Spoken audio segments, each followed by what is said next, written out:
हेल' लोगोफोर, आं दिनै नोंथांमोननि सेराव मोनसे गोदान भिडिअ लानानै फैफिनबावबाय। आसा खालामो नोंथांमोना भिडिअखौ नायनानै मोजां मोनगोन। आयदाया जाहैबाय आसाम हिस्टरि एबा आसामनि जारिमिन। आं बिदिनो गासिबो कम्पिटिटिभ एग्जामनि थाखाय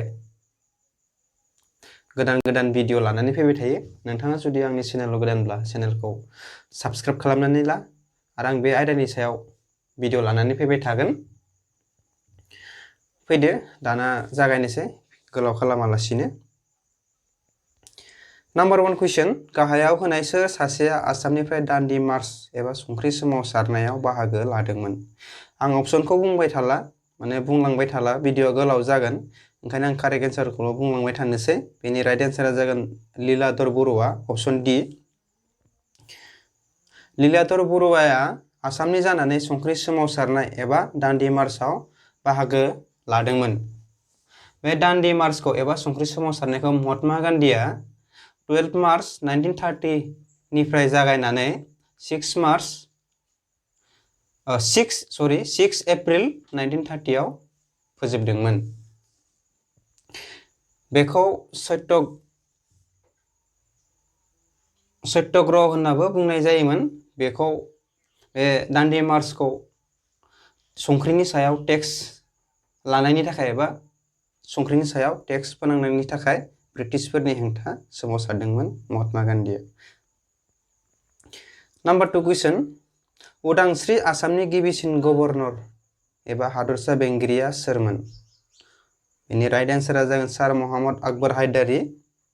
सार मोहम्मद आकबर हायदारिया उदांस्रि आसामनि गिबिसिन गभर्नरमोन। बियो 1947 15 आगस्तनिफ्राय 28 दिसेम्बर 1948 सिम आसामनि गभर्नर जादोंमोन, उदांस्रि आसामनि गिबिसिन। नाम्बार 3 कुइसन, जोंनि हादरारि संमेथाइ एबा नेशनेल एन्थेमखौ गिबिसिन माब्ला आरो बबेयाव खननाय जादोंमोन? बेनि राइट एन्सारा जागोन 27 दिसेम्बर 1911 मायथाइयाव कलकातायाव गिबि खेबनि थाखाय जोंनि हादरारि संमेथाइ एबा नेशनेल एन्थेमखौ खनजेननाय एबा बाहायजेननाय जादोंमोन। अपसन ए, 27 दिसेम्बर 1911 मायथाइयाव कलकातायाव। नाम्बार 4 कुइसन, ब्रिटिशनिफ्राय सार बिमुं एबा टाइटेल मोनजेननाय आसामनि सुबुङा सोरमोन? बेनि राइट एन्सारा जागोन सैयद मोहम्मद सादुल्ला, अपसन बि। सार सैयद मोहम्मद सादुल्लाया आसामनि मिनिस्टारबो जाखांबाय ब्रिटिशनि समाव। बे समावनो बिनो सार बिमुं होदोंमोन ब्रिटिशफोरा। हिन्दु बिमुं एबा टाइटेल स्वर्ग नरनारायण मोननाय गिबिसिन सुबुं हिन्दु सम्राटआ सोरमोन? बेनि राइट एन्सारा जागोन अपसन ए, सुहुंमुं। सुहुंमुंखौ दिहिङिया राजा होननाबो मोनथिनाय जायोमोन। नाम्बार 6 कुइसन, गहाय कमल आलि लामाखौ सोरनि रायजो खुंथाय समाव बानायनाय जादोंमोन एबा लुनाय जादोंमोन? गहाय कमल आलि लामाखौ सोरनि समाव रायजो खुंथाय समाव एबा रायजो बेंनाय समाव बानायनाय जादोंमोन? बेनि राइट एन्सारा जागोन नरनारायण, अपसन डि। बे गहाय कमल आलि लामाखौ कच राजा नरनारायणआ आगमनि धुबरीनिफ्राय नारायणपुर लखिमपुर डिस्ट्रिक्टसिम बानायदोंमोन। बेखौ 1547 मायथाइयाव दिहुननानै फोजोबदोंमोन बा दिहुनदोंमोन खोनानै बा बानायनानै। नाम्बार 7 कुइसन, 1980 मायथाइयाव आसामनि गिबि आइजो गाहाय मन्त्रि सैयद आनवार ताइमुरा बेसेबां साननि थाखाय सरकार खुंदोंमोन? बेनि राइट एन्सारा जागोन 7 दान।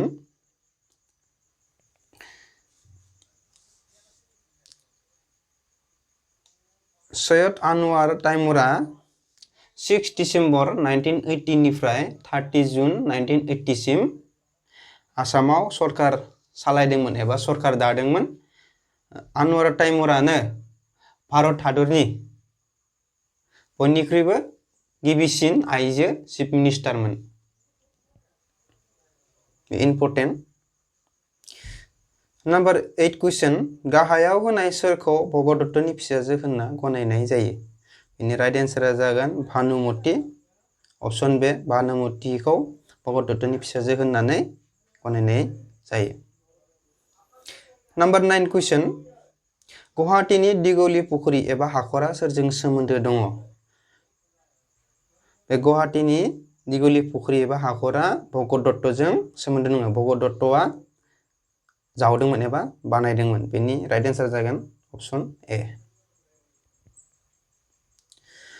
ददर आलीखौ सोरनि रायजो खुंथाय समाव बानायनाय जादोंमोन? बेनि राइट एन्सारा जागोन गदाधर सिंह। गहाय कमल आली बायदिनो ददर आलीयाबो मोनसे लामामोन। बेखौ गदाधर सिंहआ बानायदोंमोन। बेखौ 1687 मायथाइयाव बानायदोंमोन। थिग बिदिनो नोंथांमोना कम्पिटिटिभ एग्जामनि थाखाय आरोबाव माखासे भिडिअ नायनो थाखाय आंनि डिसक्रिप्शनखौ चेक खालामनो हागोन। आं डिसक्रिप्शनाव लिंकफोरखौ होनानै दोनदों। नोंथाङा जुदि आंनि चेनेलाव गोदानब्ला चेनेलखौ साबस्क्राइब खालामनानै ला। आं बिदिनो जब रिलेटेड भिडिअ लानानै फैबाय थायो आरो फैबाय थागोन। फैदो दानिया गाहायाव नम्बर 11 कुइसन गाहायाव होनाय सोर बशिष्ठ आश्रमाव मन्दिर एबा थानसालि लुदोंमोन? बेनि राइट एन्सारा जागोन राजेश्वर सिंह। ऑप्शन सी राजेश्वर सिंहआ आहम राजा राजेश्वर सिंहआ 1751 निफ्राय 1769 मायथाइयाव बिनि गेजेराव बशिष्ठ आश्रमाव मन्दिर लुदोंमोन एबा लुनानै दिहुनदोंमोन। बेनि राइट एन्सारा जागोन ऑप्शन सी। नम्बर 12 कुइसन बर्मन फोलेर एबा बंस'नि गायसनगिरिया सोर? बेनि राइट एन्सारा जागोन पुष्य बर्मन। ऑप्शन बी पुष्य बर्मना बर्मन फोलेरखौ गायसनदोंमोन। बर्मनफोरा कामरुपाव 350 निफ्राय 650 सिम रायजो खुंदोंमोन। नम्बर 13 कुइसन गाहायाव होनाय बबे उदांस्रि सोमावसारनायाव कनकलता बरुवाया बाहागो लादोंमोन? बेनि राइट एन्सारा जागोन भारत नागार सोमावसारनाय क्विट इन्डिया मुभमेन्ट। ऑप्शन ए।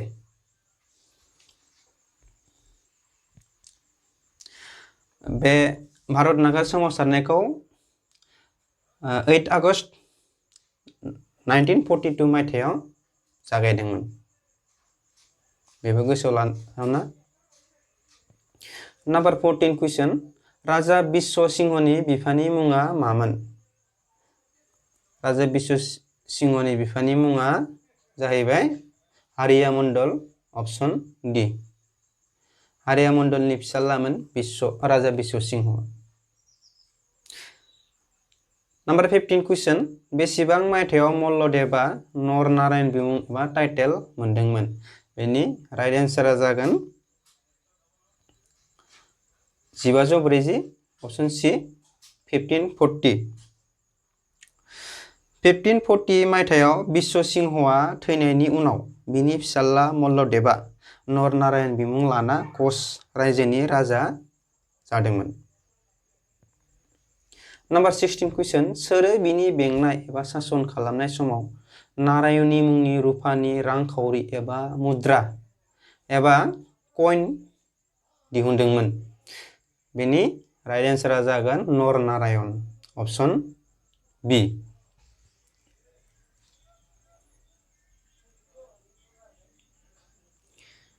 नम्बर 17 कुइसन बध काव्यनि लिरगिरिया सोर? बध काव्यनि लिरगिरिया राम सरस्वती। Option A.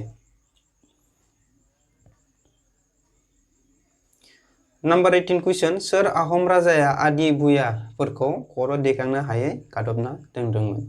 बेनि राइट एन्सारा जागोन प्रताप सिंह। प्रताप सिंहआ आदि भुयाफोरखौ खर' दैखांनो हायै बायदि गादबनानै दोनदोंमोन।